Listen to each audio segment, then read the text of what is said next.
Thank you, Secretary Hagel, for your introduction and for your lifetime of service. The young Army Sergeant in Vietnam to our nation's 24th Secretary of Defense.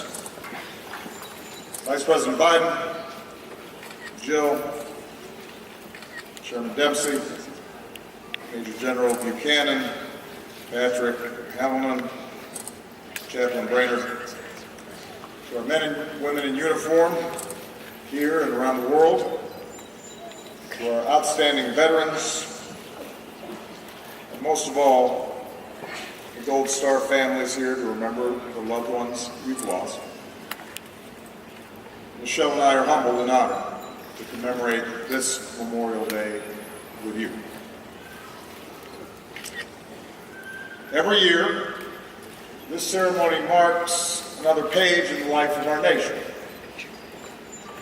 This year in particular, as we recognize the 150th anniversary of this holy space, Arlington National Cemetery. 150 years ago, war raged on hillsides and farmlands not far from where we gather today. A nation ill-prepared for war found itself overwhelmed with the task of burying so many of its sons. So we declared upon this hill a final resting place for those willing to lay down their lives for the country that we love. And on a spring day in 1864, Private William Chrisman of Pennsylvania was the first American to find eternal rest on these grounds. Over that century and a half, in times of war, in times of peace, Americans have come here to pay tribute not only to the loved ones who meant the world to them, but to all our heroes, known and unknown. Here, in perfect military order, by the patriots who won our freedom and saved the Union. Here, side by side, by the privates and the generals who defeated fascism and laid the foundation for an American century.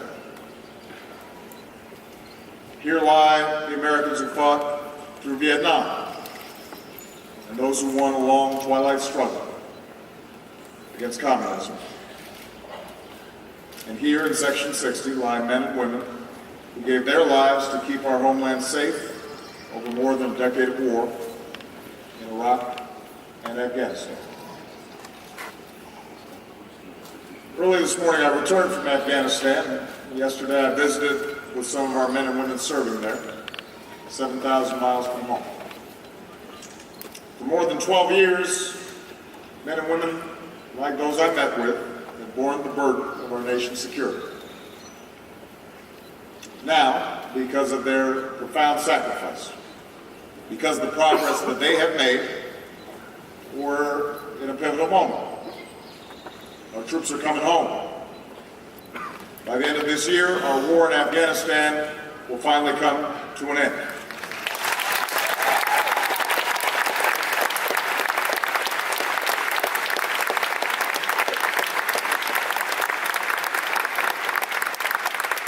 Yesterday at Bagram and here today at Arlington, we pay tribute to the nearly 2,200 American patriots who've made the ultimate sacrifice in Afghanistan. We will honor them always. Today in small towns across America, in cemeteries throughout our country and around the world, and here on these solemn hillsides, the families of our fallen share stories of the lives they led. Our hearts ache in their absence, but our hearts are also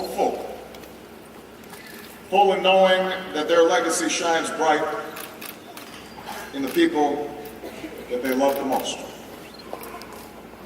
Through almost unimaginable loss, these families of the fallen have tapped a courage and resolve that many of us will never know. And we draw comfort and strength from their example. We draw strength from the promise of their children. Today, Michelle and Jill are with 200 brave boys and girls whose parents gave everything they had in service to their country. They were mothers and fathers like Staff Sergeant Michael Cardenas, who gave his life in Afghanistan 4 years ago. The years since have been hard for Michael's family, and yet, with the love of their mother, Macarena, his 3 youngest daughters have displayed a strength beyond their years. Mariela, the oldest of the 3, has become a mentor to other children who've lost their parents.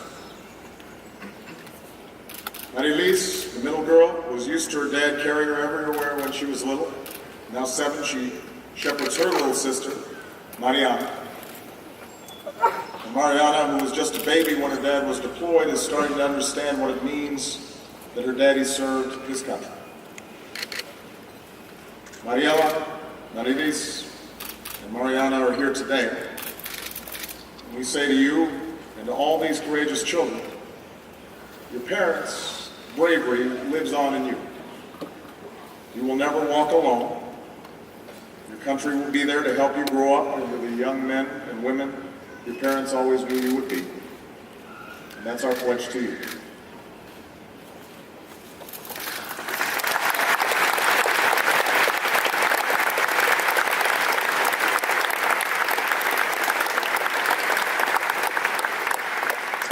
We draw strength as well from the love of the spouses of the fallen. Sergeant First Class Joseph Gant was a young man but already a veteran of World War II when he met Clara Edwards on a train headed to California. He spent 2 years courting Clara before she finally agreed to marry. And then when Joseph deployed to Korea, he told his young wife to remarry if he didn't come back. She told him no. He had a hard enough time getting her to say yes in the first place, she said.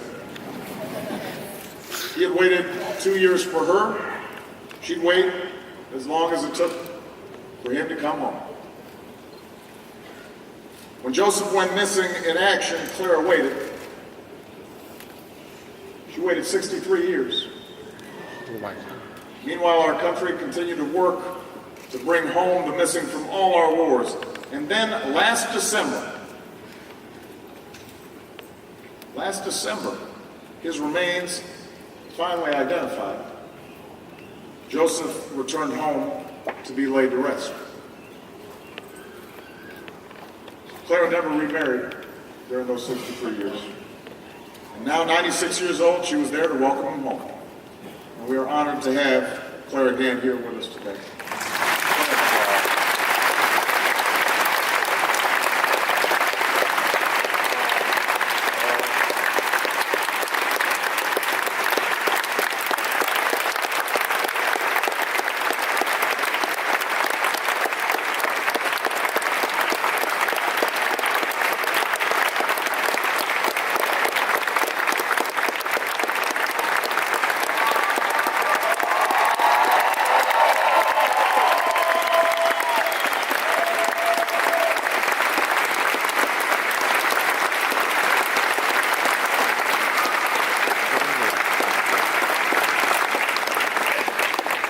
We also draw strength from the parents who have given their sons and daughters to America.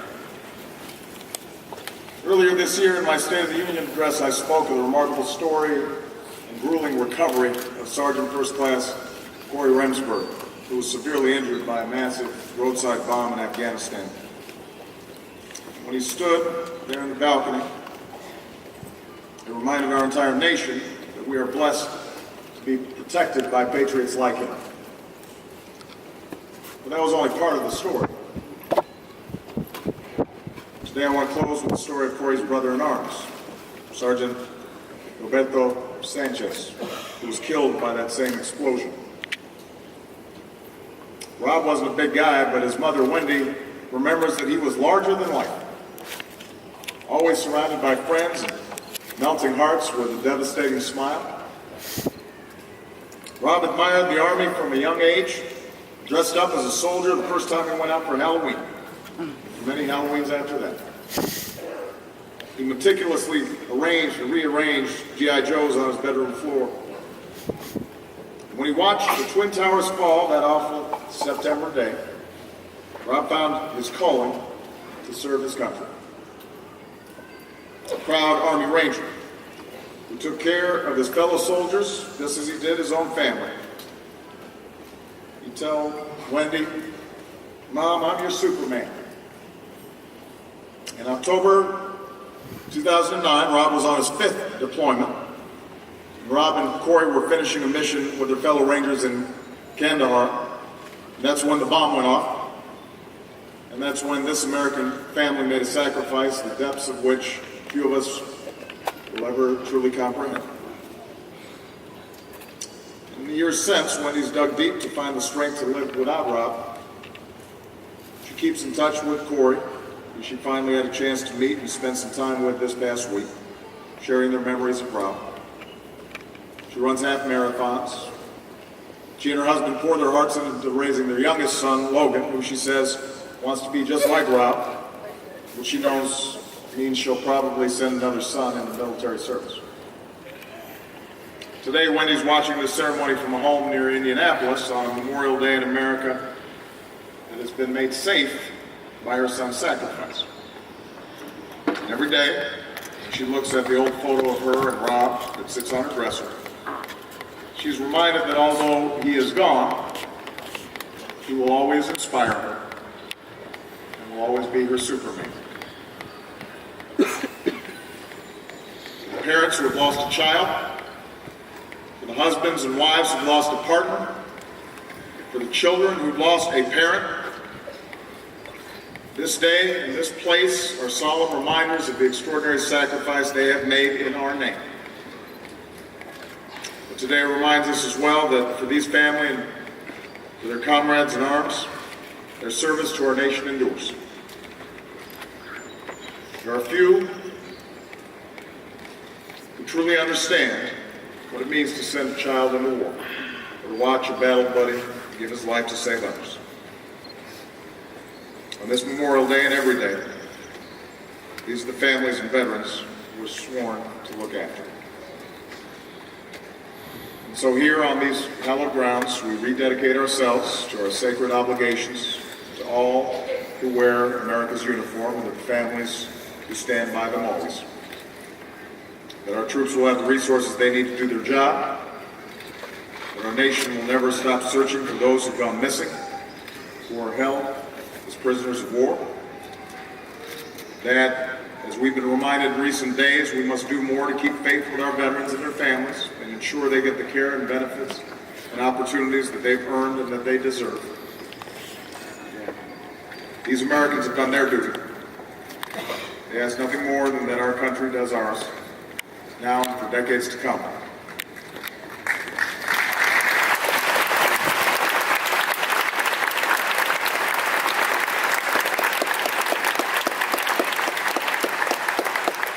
The fallen patriots we memorialize today gave their last full measure of devotion.